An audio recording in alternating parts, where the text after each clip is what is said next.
So it's gonna be intro. Introduce yourself. I'll ask CoD eSports question. Haven't really decided what it is. I'll kind of figure it out on the spot. And then we'll be talking about Nate Shot owning OG now, co-owning OG. That was announced today. Parasite opts out of his contract with Prof, and Ricky is also a free agent, but he's playing with Prof throughout the season now. Prof trades Dito to OG for Ambos, and we talk about the MLG League, and then prediction for Austromania, and then it'll be it. That'll be it. Okay. This whole thing, like, we'd have a lot more topics if a lot more things had been announced. But, I mean, I guess this week will just kind of be a speculation episode. Alright, let's check.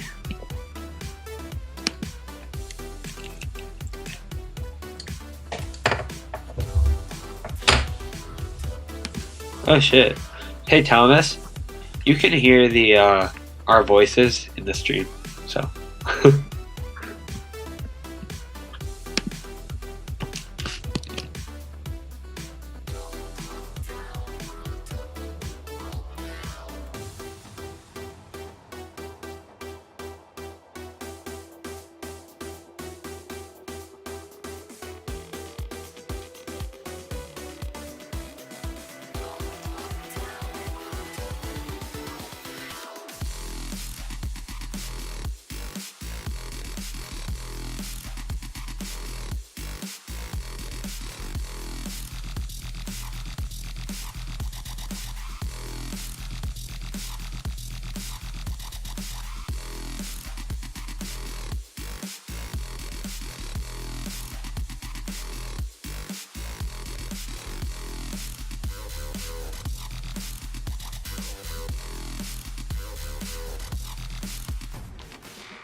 2. What's up, everybody? Welcome to CoD Weekly. It's January 15th. Thursday, just like always, but a different platform than we usually have. We're on eSportsRush's Twitch. This is where we're going to be hosting CoD Weekly from now on. With me, we have Godfather. He is the leader of owner of Clan Lucky Strike, and the owner of eSportsRush.com. So definitely check that out. That's where we're going to be streaming from now on. These videos will also be on the website. Articles by me and Thomas will also be on the website. Articles by Godfather will also be on the website. So you should definitely just check it out. If you want to introduce yourself, Godfather, you can do that, and then Thomas can do that, and then I'll do that if I haven't already. Okay. Well, you pretty well gave me a pretty good introduction. Just go by the screen name Godfather, and part owner of Clan Lucky Strike, and kind of started eSportsRush as kind of a passionate thing, just a labor of passion, I guess you could say. So, looking forward to good things with you guys. Yeah, should be fun. Thomas? Yes, I go by MrProPoutine on Twitter. This is the show that I produce, and I have nothing new or interesting to say about myself. Doesn't surprise me. Hi, I'm Azumeus. I've been a savage recently to you, Thomas. I'm sorry. I'm Azumeus. My old channel, or where this show used to be, was my channel. Can't really say that anymore. This isn't my channel anymore, but I'm happy to be here. I'm the owner of this show. I do a couple things in esports. I write for eSportsRush.com, and that's kind of where my focus is going to be for the next, hopefully, long time. Hopefully, we can get this into something bigger than us. But that's it. So intro question: if you guys could have any God squad to beat Optic, so it can't be Optic right now. I saw this question. I forget where it was, but it was probably some kind of Q&A. If you could have any God squad to beat Optic, what would it be? So I'll start off with MrProPoutine and Godfather, then me. I never go first. All right, well, I have to, just out of pure national pride, I have to put together a Canadian God squad. So I'm going to have, say, Karma, Gunjar, Swarly, and Rambo. Wait, who was that third one he said? Swarly. Why? Because he's like the only other Canadian that plays competitive Call of Duty. I mean, you play ranked play every now and then. You're probably better than Swarly, honestly. Oh, that's probably not true. Alright, Godfather? Man, I'm going to say Aches from FaZe. Next, man, it's tough to say. I'm going to say Fears from Prophecy. I would take Legal from Prophecy. Man, that fourth is hard. I guess I'd take Proofy. If he doesn't count since he's on Nation, I'd probably put him in fourth. All right, that's an interesting team. I like Legal and Fears on that. All right, I'll say Merc, Karma,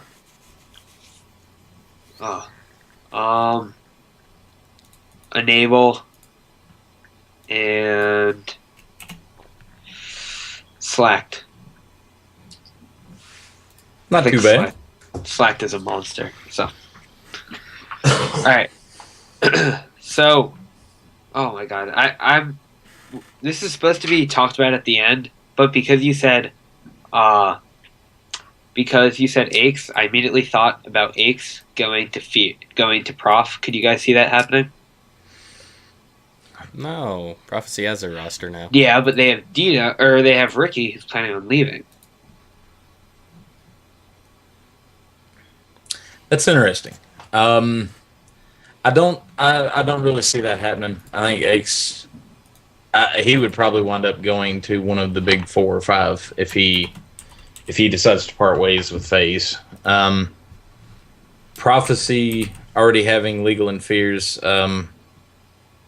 and Ricky and Parasite, I guess, depending upon what they do with their roster. Nah, I don't really see that happening. I would be surprised to see that happen anyways. All right, so it's not going to happen. That was shut down. That was shut down fast. Well, if you believe it will, go ahead and tell us why.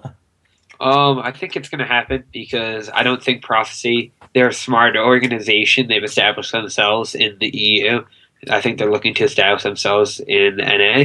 And I think they've been doing that. But I think with Parasite and Ricky, Parasite leaving, Ricky announcing that he's going to find a different team for champs, they're not really looking to keep him there that long. Personally, I don't think they are. At least I think Fears and Legal is a good two to build around. They got Embos, who's going to be, I think he's going to be a big part of that team moving forward. But I also think that they need that one big guy that really like lifts them up. Because I don't think Embos really is that guy. I think he's a good player.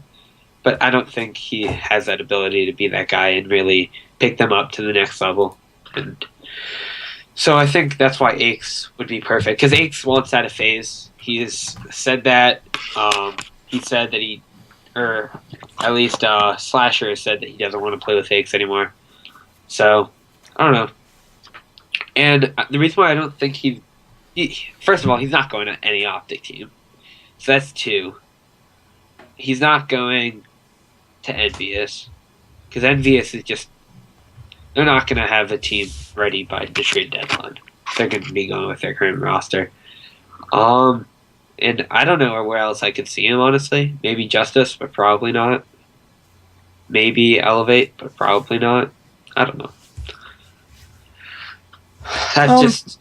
Yeah, I mean, I could see that. I mean, you definitely make a valid argument. It's just hard for me to, I guess, see the egos lining correctly. I mean, Bose is a good player. He's a popular player, but I have to agree with you. I don't know if he has what it takes anymore to be that guy to pick up the flag and run with it for an organization necessarily. But I mean, yeah, I mean, you make a valid argument, and Prophecy has been making really good moves to get known in the NA. I mean, I have to agree with you there.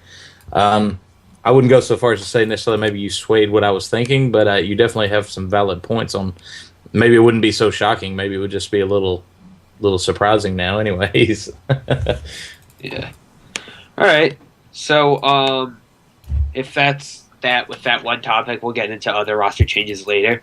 Let's talk about Nate Shot owning or co-owning OG now, which isn't really a surprise to me because he's basically co-owned it since his YouTube channel was big enough to where he's like a person important in the community, which he always was. He was always the face of Call of Duty esports, in my opinion.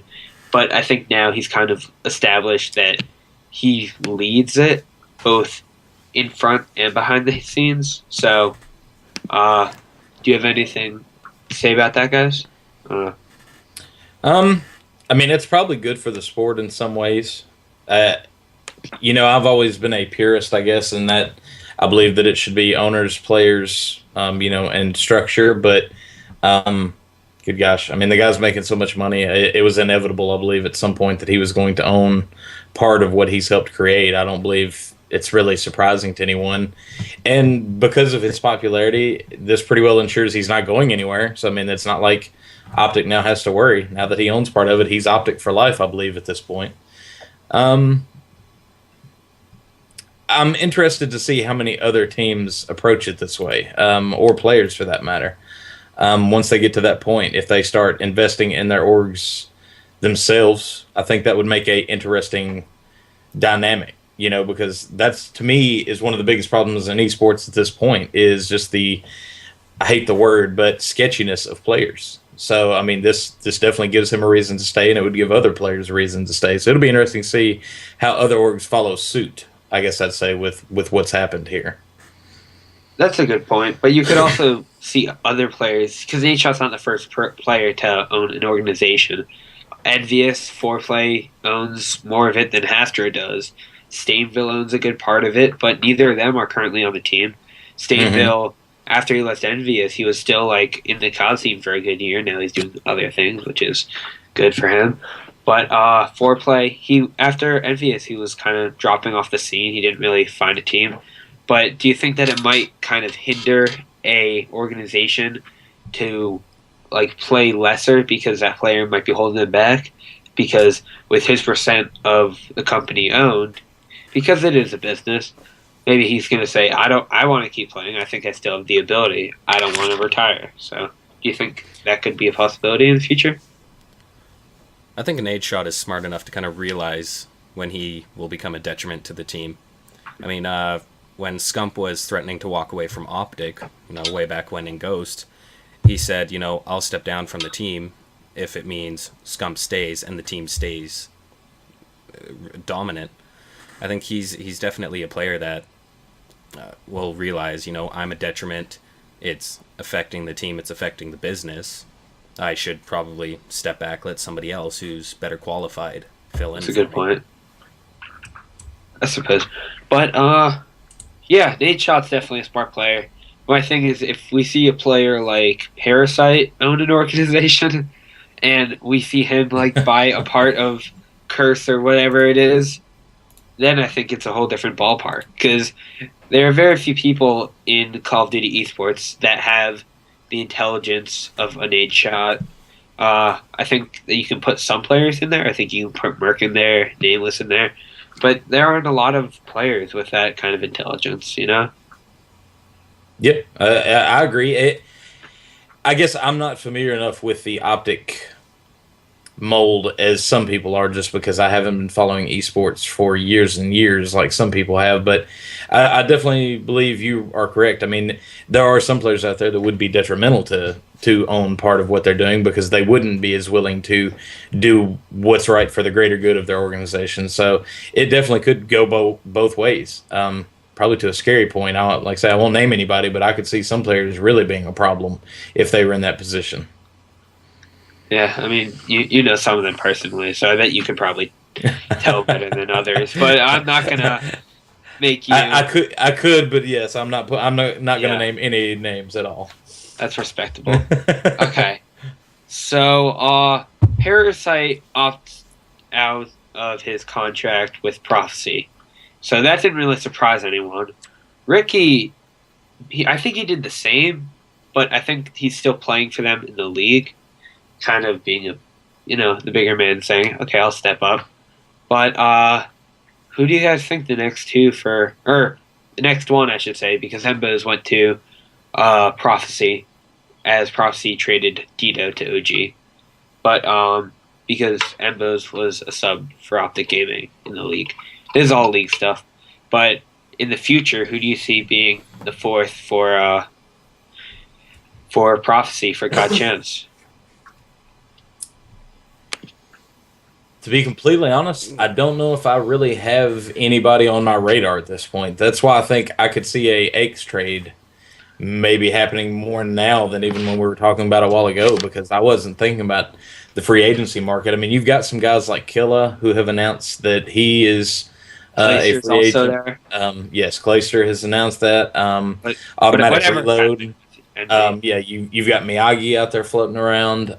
You've got Burnsoff, who said he would be willing to team with someone else. So you've got a lot of those, and especially if you go to that next level down of player into the Gucci's and players like that, there's tons of options. And I mean, with the three that are currently there, with Bose coming on board with Legal and Fears, I mean, you already have 3 Slayers, so they really need a objective player to fill out that roster. So I believe that gives them some flexibility, because they don't just have to go out and say, okay, I need whoever's going to get the most kills, or whoever's the biggest online god. Now they can say, I can go out and get a role player. So it makes them not have to look for that big name signing.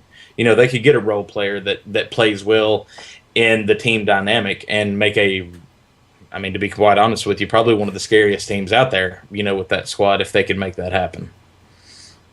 Yeah. Thomas? Yeah, I'm kind of in the same camp. Like, I wasn't really even thinking about it. But there are a few players that are, in free agency that could definitely toss their hat into Prophecy's ring and go play for him for champs. Because I know, like Killa said he was out there, and the AR guys who left, who are out there looking for a team for champs. There are definitely options. And I think Prophecy has even more leeway than even Godfather was saying, because Mbos can play a Slayer, or you can play OBJ. He may not be the greatest at either one, but he's still a really solid player on any role he plays. If they go out and they can grab up a really good Slayer, they have Mbos, who's a really solid OBJ player. Or if they can go out and grab a really good OBJ player, Mbos can play a pretty solid support Slayer. So I think there's tons of options. It depends on what route they want to take. Yeah. But another thing I think that's so great about Emba is having on your team, and I think he's kind of one of those players that should be teaming with the Legals and the Fears of the Call of Duty community, not necessarily the Nade Shots and the Claysters, because I think he should always be part of that underrated team, because you saw what he did with Synergy at the last event, and he killed it with them. He did great. He was kind of under the radar. Nobody really expected them to do much. I mean, they expected them to do well because they're a good team, but they didn't expect them to go as far as they did.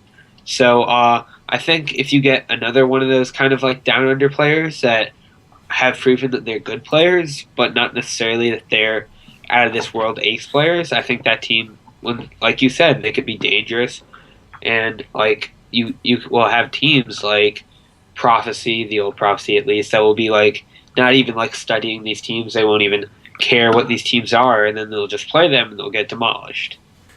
So I think with that said, you could see players like Realize going to them. I think he's always kind of thirsty to get that next opportunity for him.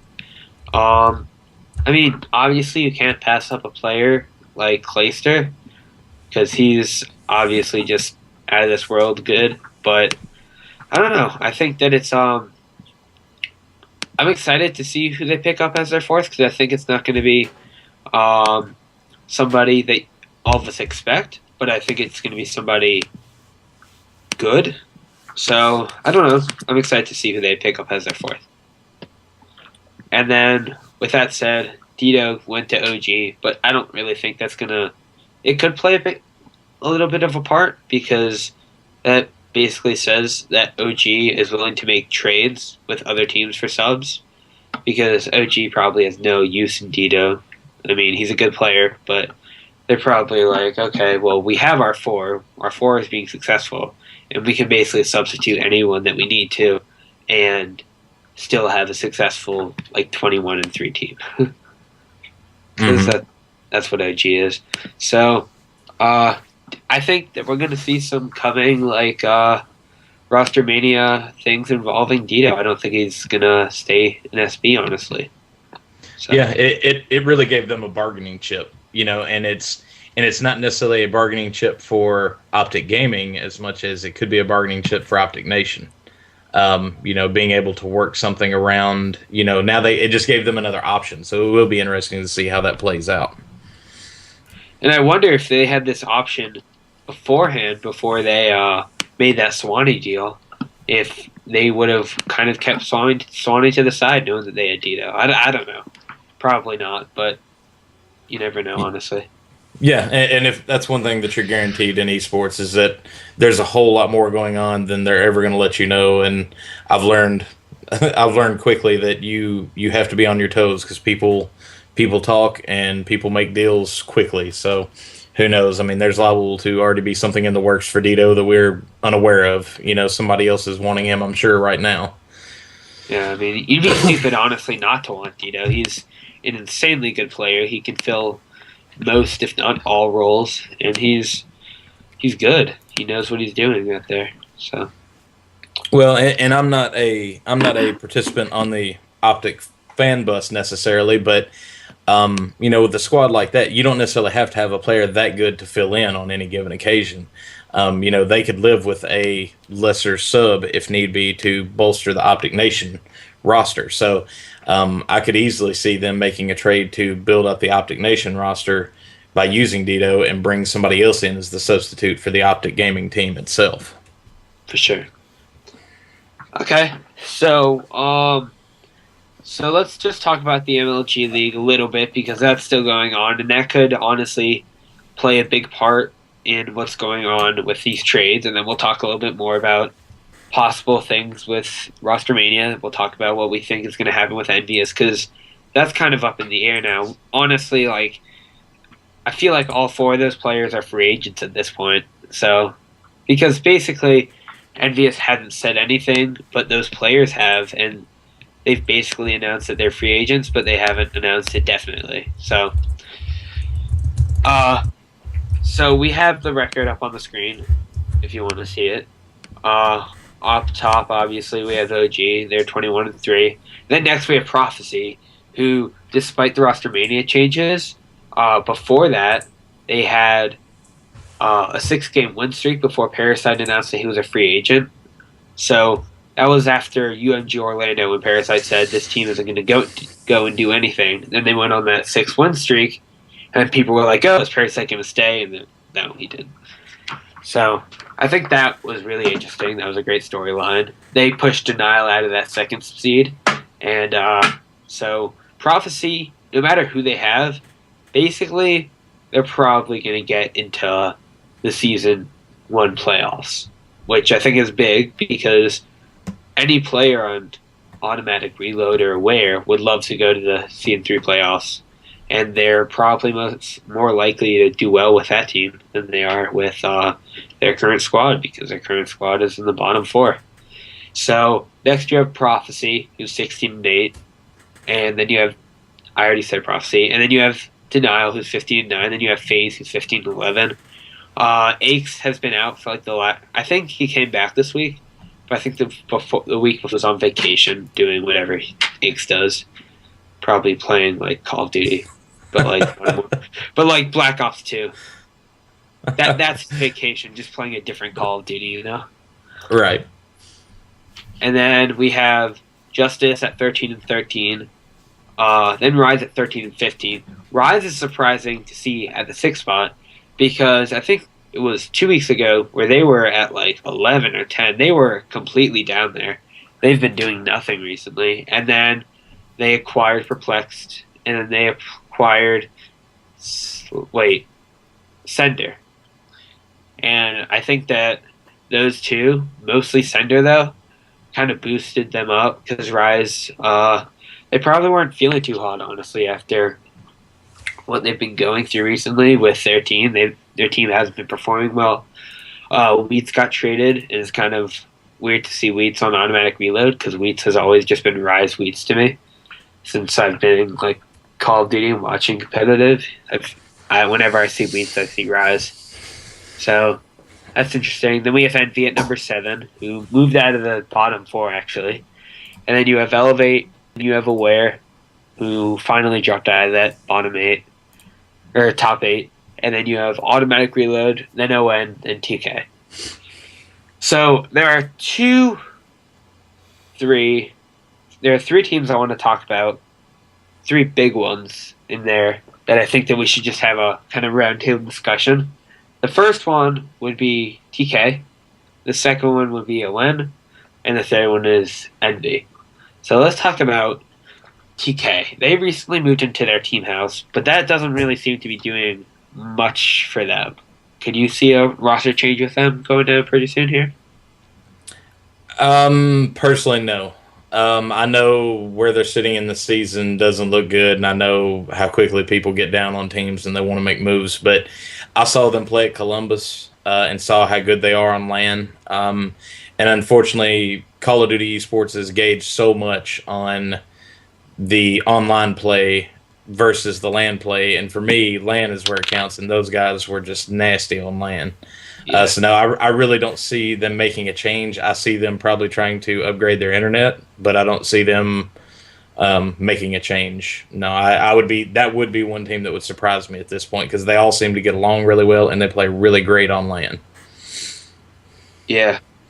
Yeah, I know even other players, like in all of their roster mania videos, now they've said there are 2 teams that are not going to make moves, and that's Optic Gaming and Team Caliber.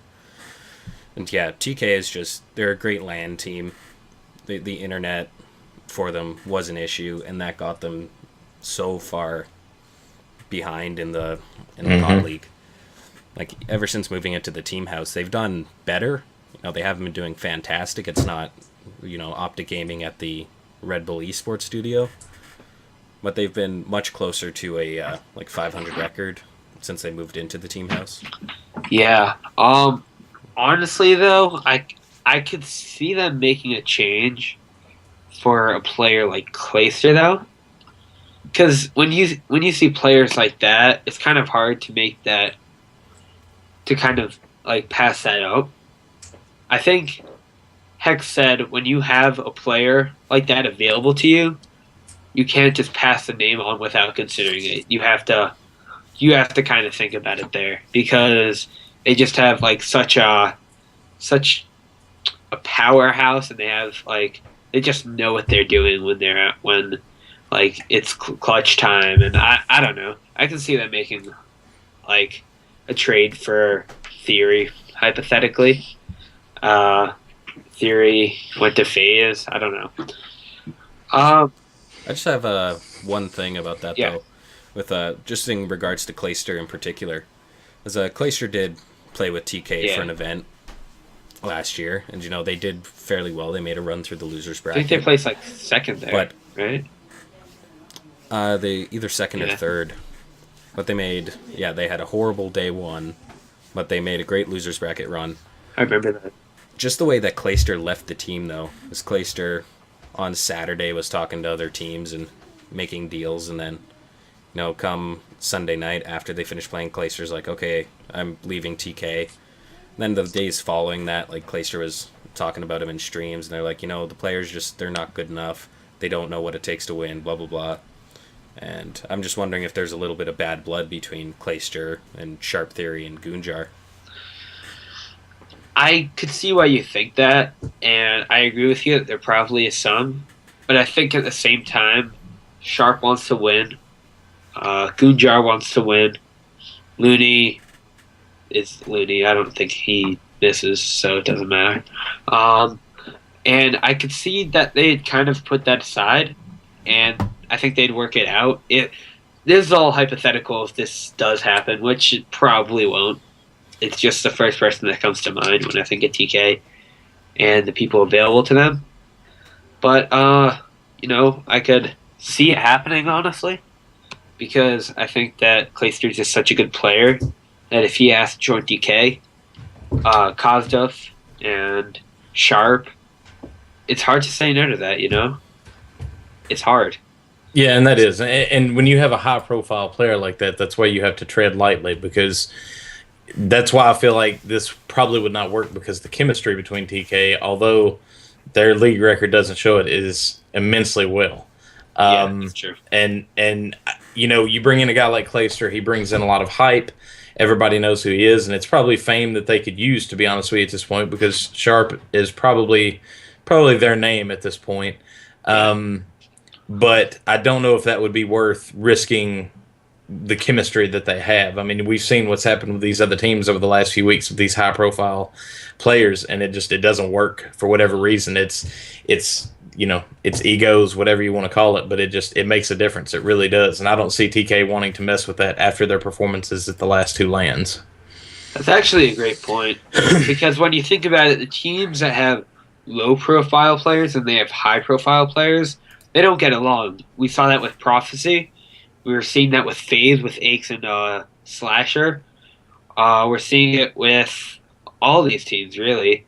And Automatic Reload, I think it's the same case. I think it's kind of like under Rapsa. So, I don't know. I think we'll see what happens there.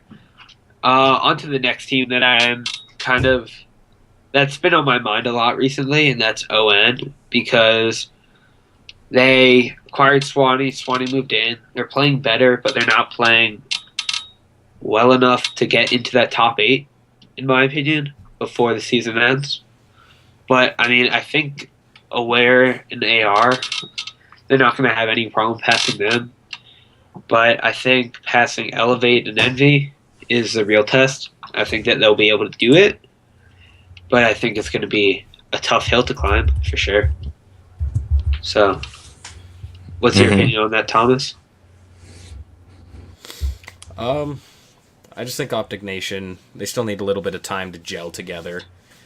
And acquiring Swanee, I think, is definitely more of a far-sighted game. I don't think they pulled Swanee over and expected to, not drop a map. I think they realize that, it's a group of really good players, but the chemistry with, guys, especially Karma, just the chemistry with Karma has to be just right for him to be able to, play at his full potential.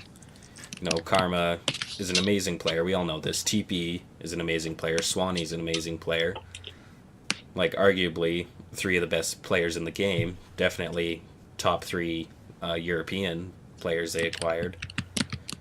It's going to take time. I think. Once they all start meshing together properly, I think Optic Nation is going to be an unstoppable team. And if the whole issue with needing 3 players to live in a country for COD Champs gets resolved, I think Optic Nation is going to be a serious contender. for sure, dude. For the grand prize. But I mean, another thing, just kind of building off what you were saying about Karma, he's not playing like Karma plays.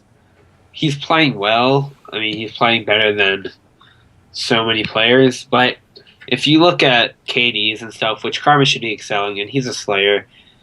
That's universally known. We see TP, who's also a great Slayer, don't get me wrong, but he's an OBJ. He should not be beating you out in KD. He shouldn't be beating you out in, he shouldn't be getting more kills than you, just in general. And I think it's kind of crazy that TP is, honestly. I think that there's... You have to allow... Yeah, I don't mean to cut you off. I apologize. But no, go for it. Had a thought on my head. You have to allow a little bit for that transition to take place. I learned myself after Columbus that you can come up with all the strategies you want. You can plan. You can think about it all you want to. But at the end of the day, it comes down to thumbs. And whether your thumbs are working properly when you have to have them. And to me, the Optic Nation squad right now, I think the reason why you're seeing a guy like TP overtake Karma in that category is when you start messing with the chemistry of a team and you start saying, okay, well, now we have too many Slayers, or we have this guy who's a better Slayer, so maybe you need to play objectives, and you keep messing that stuff around. I believe it does. I believe that really can start to get into somebody's head. Like I say, I dealt with this personally with one of my players, and it was a problem because you get somebody out of their comfort zone and you start to see it in their KD and their numbers. It all starts to be a reflection of it. And that may be, I don't know because I'm not involved, but I'm just speculating that may be the case. Maybe that's why Karma is not what he was, or seemingly what he was, because he's being asked to do something that he's not used to doing. And to go along with what he was saying a moment ago, it just takes time. You got to give something like this a little bit of time, and unfortunately, time is not something a lot of people in esports want to give. It's a winning business, and if you're not winning, something has to change. So hopefully they get it figured out, though, because like you said, I mean, all those guys are good guys. I've met them all personally, I believe, except Swanee. Swanee's the only one I haven't met, but I've met the other guys, and they're all really good guys. I just think they have to find a way to make what they used to do work with what they're doing now, and I believe that's what's holding them back. Okay, so kind of a follow-up question. Do you think they have that time? I believe because it's Optic, they do. Most orgs are in a situation, once you get out of the I will call it the power four, once you get below them, orgs are sensitive to wins and losses. You have sponsors that are wanting to see wins and things like that. So orgs get really sensitive to it when they start seeing losses mounting up. When you take someone like at Optics level, where not only do they have the cash flow necessary and the power as far as the fan viewership and things like that, they can absorb the losses for a little while that team builds, because they can plan for the future of what that team might become. Look at what the main Optic Gaming squad has been able to do. They've kept their core 2 together and brought in 2 of arguably the best players in the world to go along with them. And I distinctly remember at Columbus watching them start off slow and everybody was worried, and they ran all the way to the finals. Then you fast forward into Orlando, they won the whole thing. So I think Optic has the ability to wait and see, where a lot of other orgs wouldn't have that. So yes, I believe they will give them the time necessary, and at least give them until you get into the next season at least before you start talking any major changes. And I believe a season is healthy. I believe that's a long enough time to know whether that team is going to work or not. For sure. What do you think, Thomas? Do you think they have time in the season itself though to get into that top 8? The season itself, I don't know if there's enough time left in this season, but I honestly don't think this season matters to Optic Nation. To the individual players, yes, they want to win, but as far as the team as a whole and the organization as a whole, this season for Optic Nation can be a complete write-off, and they're fine with it. They want this team to be successful by COD Champs. They want this team to be successful by Season 2. That Season 1, I think, Optic's already written it off. But do you think with such winners as TP and Karma, they're willing to wait? I mean, they're if they see the same potential in the team that everybody else does, absolutely. I mean, they're smart guys. They know what they're doing. So that's. I mean, how long was TP and Aches were together for seemingly forever before they really became.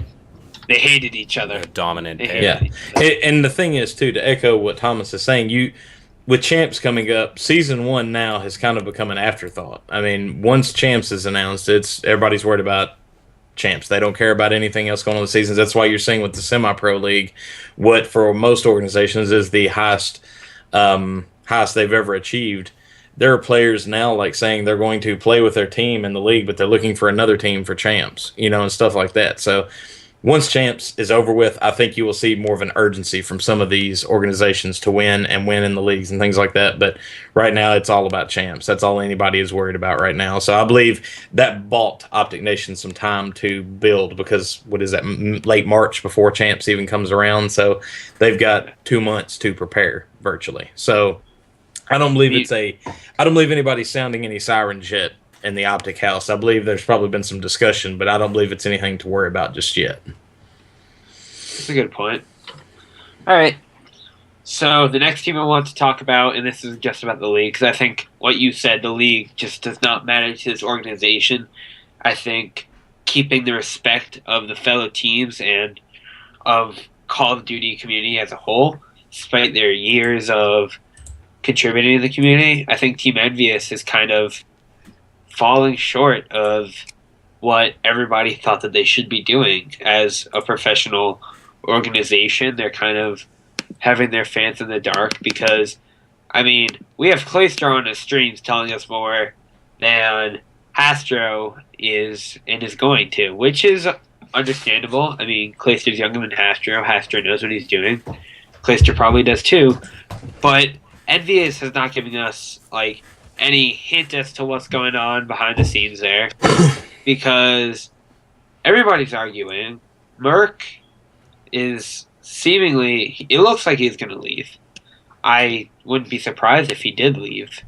And everything just seems to be kind of going wrong at this point for Team Envious, besides them being in top 8. But that doesn't really matter, honestly, because they've got some bigger problems here. So... Well, actually, I want to throw something out there that both you guys may have missed. But Hastro was actually recently on a podcast, and he was talking about the esports scene, and he was talking about just kind of Team Envious in general. Are you talking about PKA? Yeah, I saw that one too. Okay. So, basically what Hastro went over in the PKA episode was kind of how a lot of people are giving the team a lot of flack right now, especially about decisions that they made. Letting Formal go was seemingly a huge mistake, and at this point, I think everybody knows that it was a mistake. And he was talking about, just the tail end of Ghosts, how the team was performing really well, and he decided to keep that team together, which is our current roster right now, instead of, getting rid of JCap and Nameless and bringing in Crim6 and keeping Formal, which would have been a much better performing team. No doubt. I think the thing about Hastro is he's been in the game a long time. He really knows what he's doing, and I have faith that Envious as an organization, they'll definitely survive, even if all 4 players just up and walk away, decide to stop playing Call of Duty tomorrow. Envious, the organization, is going to be perfectly fine.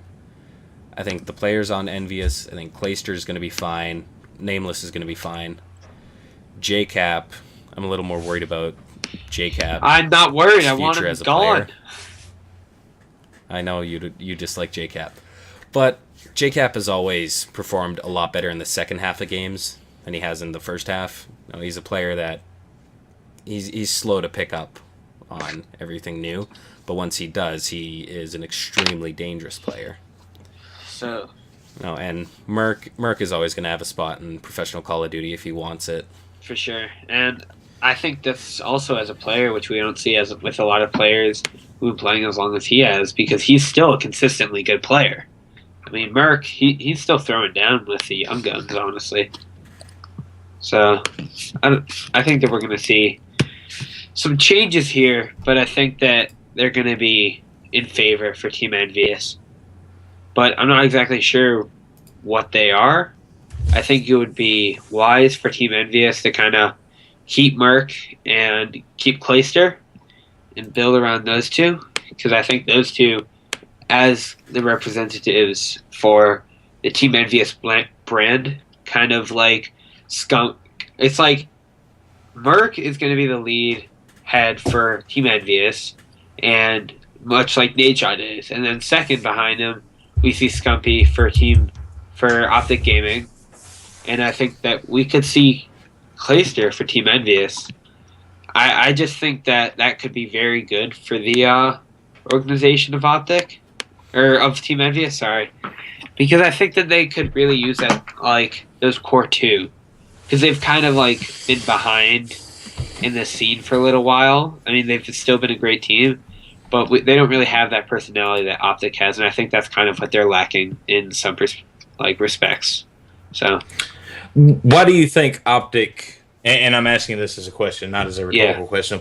What do you think makes Optic so much bigger than, say, an Envy? Well, I mean, obviously the players and their fan base, but what do you think as far as an organization? What does Optic do better than someone like Envious? Why do you think they're bigger?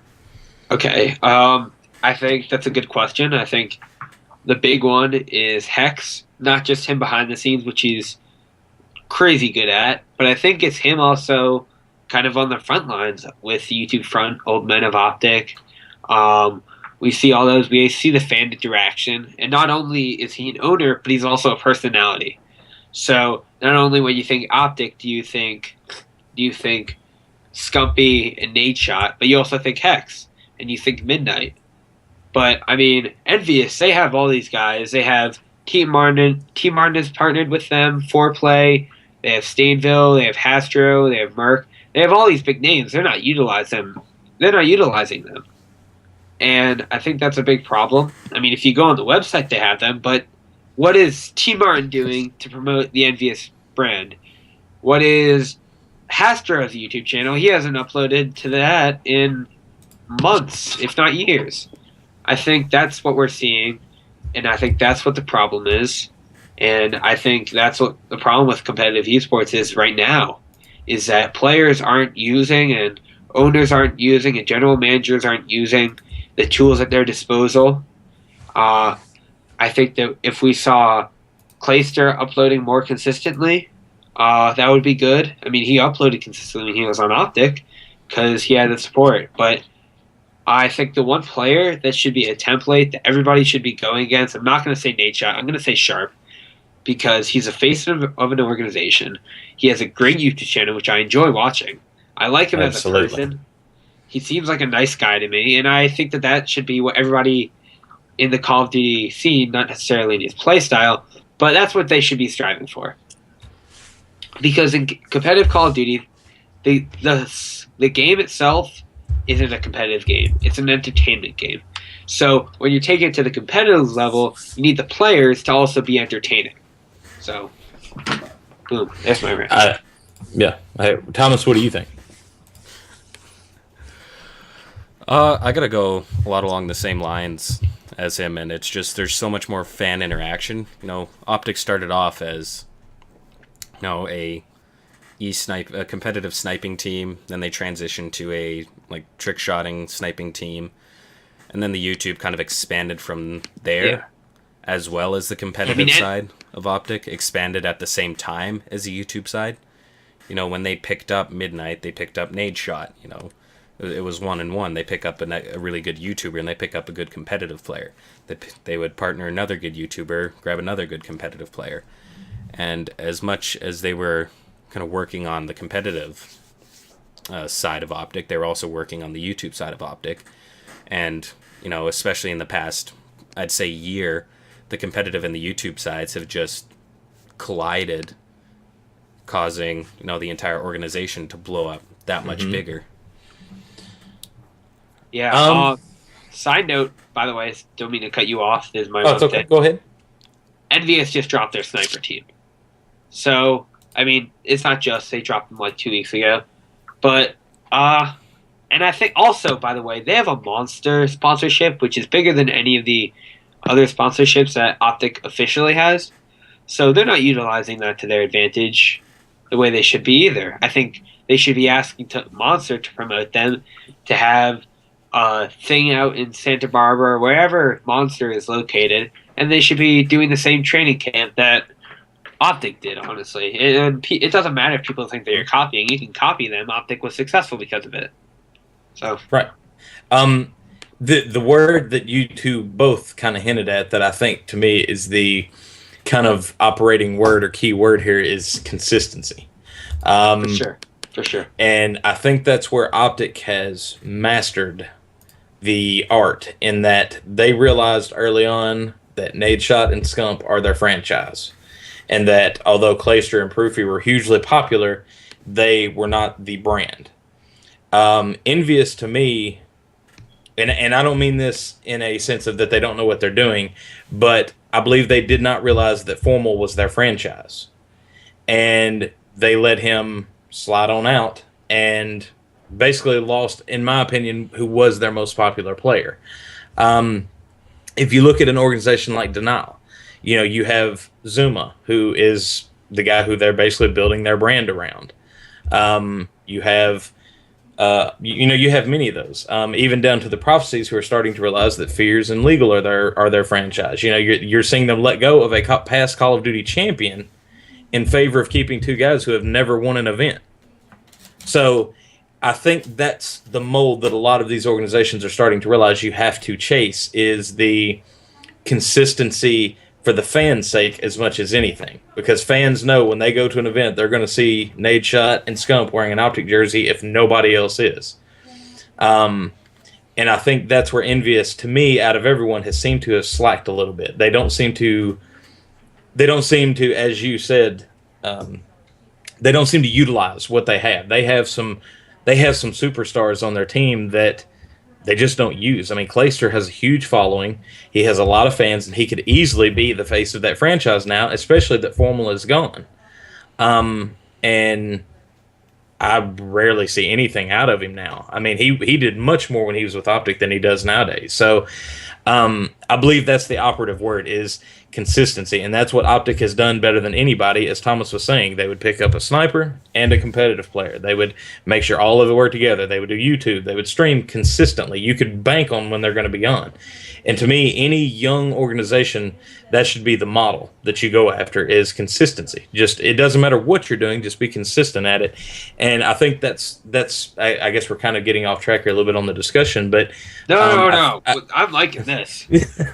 I think that's what is slowing down the progress for a lot of these organizations, is they think you're just going to go out and buy 2 or 3 pro players or 4, go win some events, and everybody's going to love you.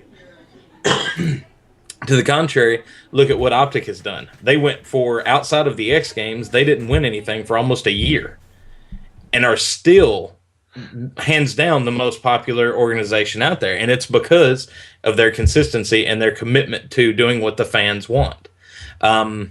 I don't know. I'll let you guys take over, but to me, I guess it's just something that's been on my mind the last few days as I've seen all the roster mania going on, and you've got teams like Prophecy who are having trouble keeping their roster together, and they're second in the MLG league. Like, what more do you need to see? You're playing well, you do well at lands, you play well in league. Sometimes you just got to put on your big boy pants, and let whatever personal squabbles you have go away, and just play because you're good together. And it boggles my mind a little bit when I think about it, how you can see, because they don't air their dirty laundry and because they don't get in these squabbles online and all this stuff, that's how they've managed to be as successful as they have. It looks to me like people could realize that at this point and build around that model. I'm just going to say another little thing, and I kind of touched on this before. What's up, Monster Golem? But on the YouTube side, I just saw a video that Pomage liked his own video of Pomage playing Money 8s with Scumpy and Nate Shot. Team Martin has double the amount of subscribers, and he's a part of Envious. But he hasn't mentioned Envious in a video in over a year and a half. So exactly. 1. 2. Complexity, or EG, whatever you want to call them. Patrick Price, on his YouTube channel, I've been subscribed to him for a year now. He hasn't uploaded a single video. I'm still waiting. I'm still waiting for my sub box to say Patrick Price has uploaded that video, and I'm just so excited. And it doesn't have to be like anything. It can just be like stream highlights or whatever it is, because I want to see a video out of Aches. Like, you have the fans who are subscribed to these people who have never uploaded video. We're starting to see Attached do this more. Apathy, I think he's also a good template for what you should be striving for. TK, they also have a great model for YouTube. You go up to Kazda, and then you move back to like the trolling side, where they have a whole YouTube channel called the Troll Arc Office. It's not necessarily run by TK, but Kazdov has a video uploaded there every week, and they have over 1 million subscribers. And then we see Minnesota Burns, who hasn't uploaded in like 6 months, but he has 3 million subscribers. He's also a part of TK, and he was promoting them like it was nobody's business. Why is nobody else doing this? And that's where I'm going to leave it off.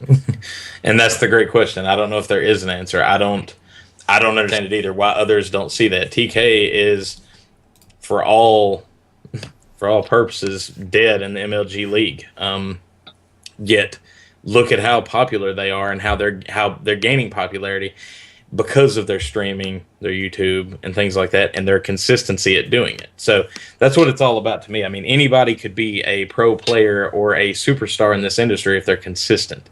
And that's what Optic has done so well for years, and that's, I think, why you see Envious and even Denial and some of these teams struggling, because they don't do that. They don't get consistent with this stuff, and it doesn't pay off in the end, because wins are forgotten quickly. As far as a fan is concerned, unless that is your specific favorite team, you're going to forget the fact who won 3 events ago. You're not really going to remember it. It's not going to matter unless it's champs. But as far as individual events in between, but you can always get on and look at YouTube and things like that. So to me, that's why I think Envious struggles more than even just in the win-loss categories, because they don't produce the content that keeps the interactive fan base going. All right, Thomas, do you have a rant? We're still going here. I have a rant. You know what really grinds my gears? The fact that nobody says grinds my gears ananymore. That used to be so that popular back when Family Guy was popular. That was a great episode. But do you have anything? Because I think after this we're going to kind of outro it here, because this really it kind of took a... This got really angry. And I think that we should honestly make a video. We should put it up on eSportsRush.com for everybody to see, because I think it's important that pros see this and they hear the people that they're supposed to be talking to on Twitter, they're supposed to be uploading to YouTube for, and they're not doing what we want them to do. So yeah, come on, these guys have giant fan bases that I know ourselves would probably kill for. Yeah. We've been doing this show consistently since what? Oh November? my god! The only week we missed was, Christmas Day or Christmas Eve. Sorry we didn't stream on Christmas Eve, but I was in Miami. So. yeah, it was. Ah, well, whatever. You were like traveling with family. No, not my asleep family. That was the greatest part. My friend's family, so it worked out great for me. All right. Yeah, so it's players definitely need to get more consistent. Organizations need to get more consistent. If Envy just partnered themselves up with, 2 YouTubers, I'm sure there are YouTubers out there, with say 100,000 subscribers, that if Envious came up to them and said, "Hey, can you produce, a video a week for us, or, can we take some of your videos and put them up on our channel?" They'd be like, "Yeah, sure." Because it's a win-win for both parties. Mm-hmm. It's just, even if Envious doesn't have their competitive players producing video content all that often, they really should, do what Optic does or do what TK does. TK has Deathly I Am, who streams 14 hours a day, 7 That man days is a week. crazy, by the way. But props. Yeah. It's insane to see how often he's on. I can leave for work in the morning, he's streaming.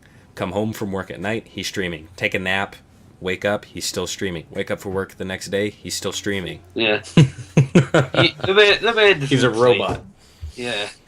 All right. So let's outro this a little bit. I'll let Thomas kind of outro himself, and then Godfather, you can outro yourself, and then I'll outro myself, and then that'll be it. And then you guys can listen to some music, and then that'll be the end of the episode.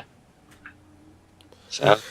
All right. Well, I just have to say a couple things. First of all, I need to find my stickers. This is a very personal thing. It has nothing to do with the show, really. But I have to give a huge shout out to Beaver Buzz.